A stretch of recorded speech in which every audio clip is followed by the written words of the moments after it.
I want to start by saying that if you don't see these videos or on the Grace Point page in the days ahead, be sure you know that you can also go to my YouTube channel. It's just under my name.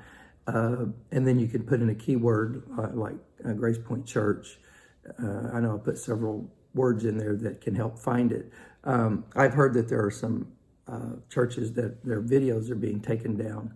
And so, that's just the day we're living in right now. So I hope it doesn't happen, but just letting you know.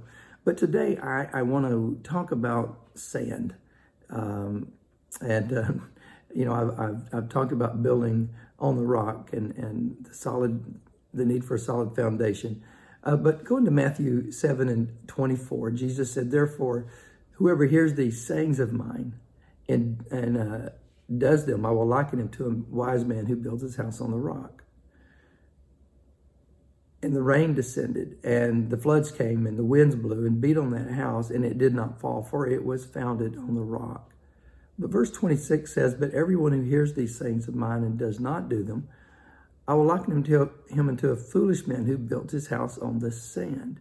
And the rain descended, and the floods came, and the winds blew and beat on that house, and it fell, and great was its fall." Then Matthew 8:21 and 22 says, "Then another of his disciples said to him, Lord, let me first go and bury my father." But Jesus said to him, "Follow me, and let the dead bury their dead." And so I want to talk about sand. I hate sand on floors. It just really, when I walk in a house and I can kind of feel that grit, the first thing I go for is a vacuum or a broom. We'll go to the beach, and sometimes the sand gets tracked in, and I am the sand sheriff. I can't deal with sand being on floors. And I want to address today, though, what happens when we build on the rock, as we should, but there's a tendency for sand to get tracked in sometimes, or sand to get mixed in with the process. You do things right in your life, but you may have a family member that it doesn't do things right, and it draws you away from what you're trying to do. You live to serve God, but maybe your kids make some mistakes, and it draws you into their problem. And so here you're building on the rock, but there's the sand that is still a factor, and it can be a factor. And I think the first thing that we have to do is to maintain our godly influence and not be swayed by situations that are built on sand. Now, it might take a moment for you to just, look around, expand your imagination somewhat, and look and see, where are these issues at? Do I have any issues in my life where I'm doing right, but I'm battling something that stems from someone that hasn't done it quite the right way, and their foundation perhaps is a little bit shaky? And it draws us into the problem. It really will. It'll bring us into a place where we're fighting a battle that we didn't start. And we're dealing with an issue that is something that we did everything to prevent it, but here we are dealing with sand when we're truly, in our life, personally building on the rock. But first, we have to maintain our godly influences, and we cannot allow ourselves to be swayed or prioritize our life around the sandy issues. And I know it's a difficult thing when we do right and somebody who's messed up pulls us into a circumstance that causes us to be doing some heavy lifting in an area that we really would have done better. We would have made the right choice. And we can't always help these situations. But the reason I'm bringing this out today, and it is perhaps a minor thing, is that these things can truly get us down. And they can cause us to spend quite a bit of time in areas that we ourselves have done everything right, but we're drawn into places where someone else didn't. And we've all dealt with this. Luke 10:38-42 says, "Now it came to pass as they went that he entered into a certain village, and a certain woman named Mary received her into her house. And she had a sister called Mary, and the woman was Martha, rather, that received her into his house, and he had a sister called Mary, which also sat at Jesus' feet and heard his word. But Martha was encumbered about much serving, and came to him and said, Lord, dost thou not care that my sister has left me to serve alone?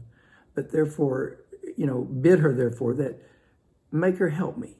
Tell her that I need her help. And Jesus answered and said to her, Martha, Martha, thou art careful and troubled about many things, but one thing is needful, and Mary has chosen that good part, which shall not be taken from her." And so these two sisters that Jesus loved very much, he's the one who raised their brother from the dead. But Martha complained about Mary not helping with the chores, because all she's doing is sitting and listening to you. And Jesus is in the house. They had the Savior there. And, it wouldn't be, like first Monday prayer meeting or second Monday prayer, but Martha was doing housework, and she was living on a rock. She had Jesus there. But in that circumstance, instead of sitting down like her sister Mary, she was kind of tracking sand all around the place. In other words, it wasn't a black and white issue. It was a little bit a gray area. But she complained about it. Make her help me. And he brought focus to the situation and said, you need to understand something. You're troubled about a lot of things. You're being careful to make sure everything's right. But there's a good part. And as simple as this story is, it seems just like a black and white issue. It's Mary did right, Martha didn't. But when we step back and look at this, it really is an area that if we examine ourselves, we can get drawn into these sand issues where they're not strictly things that are wrong, but it can be a matter of just we're not prioritizing. We're getting caught up in someone else's problem, and we allow that problem to draw us off track. And there are times I realize that we really can't help it. But the one thing is required is if it's sand, a broom and a vacuum will take care of it most of the time. But family matters, things about the job that you've had to do overtime and you're having to make ends meet. It's hard to discern in these circumstances, are we doing something wrong, or what is the problem that we're being drawn away from spiritual things and constantly putting out small fires, or constantly being brought into a place of having to deal with issues that we didn't start. It happens with everybody. But I've found myself entangled before with situations that pulled me away from what I knew I was supposed to do. And when I stopped and thought about it, it wasn't my fault, but I have to deal with it. And so the thought is there a way that we can prevent these things from happening? And I really think there's a little bit of a glimmer of hope here that I could give you. Genesis 2:21-9 says, Sarah saw that the son of Hagar the Egyptian, which she had been born unto Abraham, mocking. And wherefore she said to Abraham, cast out this bondwoman and her son, for the son of the bondwoman shall not be heir with my son, even with Isaac.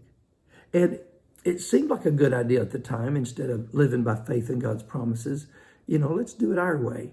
Let's have a child by this woman that can be fertile. And now Sarah, even though that was her suggestion, she realizes it really wasn't likely God's will. We got involved in it. We did it. We bought it. We went there, whatever it might be. But now Sarah had to correct her mistake.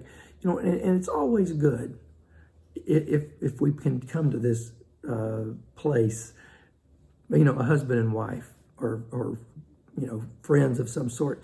You're dealing with a situation it's always good to sweep out a bad idea if we can identify it, as a bad idea, as soon as we see it for what it really is. And many times it's not too late to do the humble thing and say, hold on a minute, I want to time out.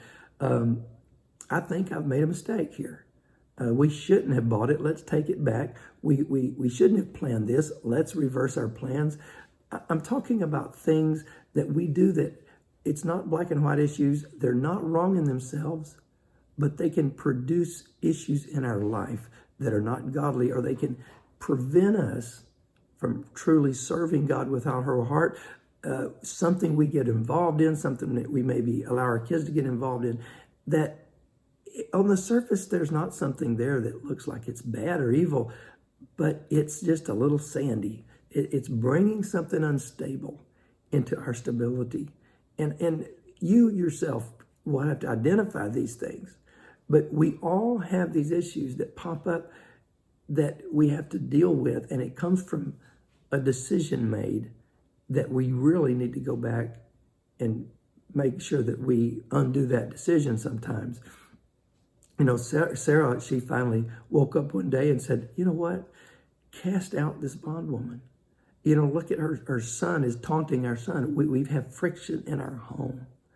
And when you've got friction in your home, the one thing to identify is the why. Why do we not have peace? Why are we always arguing? What is the real issue here? And someone, if it's a marriage, someone may be putting their foot down. But they might need to examine, is it worth fighting for? Is it a hill worth dying on? And in our life, I know I'm talking about something today that is probably minor, but these minors can become majors if we walk around them over and over again. The Bible talks about Amnon, and David's son had a friend named Jonadab. And Amnon loved Tamar, his half-sister, and it would have been fine for him to marry her in the ancient climate of that day. But he had a friend who dealt with sand, and his friend was Jonadab. He was shifty, he was messy, he was gritty. And Jonadab had a plan that involved deceit. He goes, you know what? You can have your sister. What you need to do is pretend you're sick.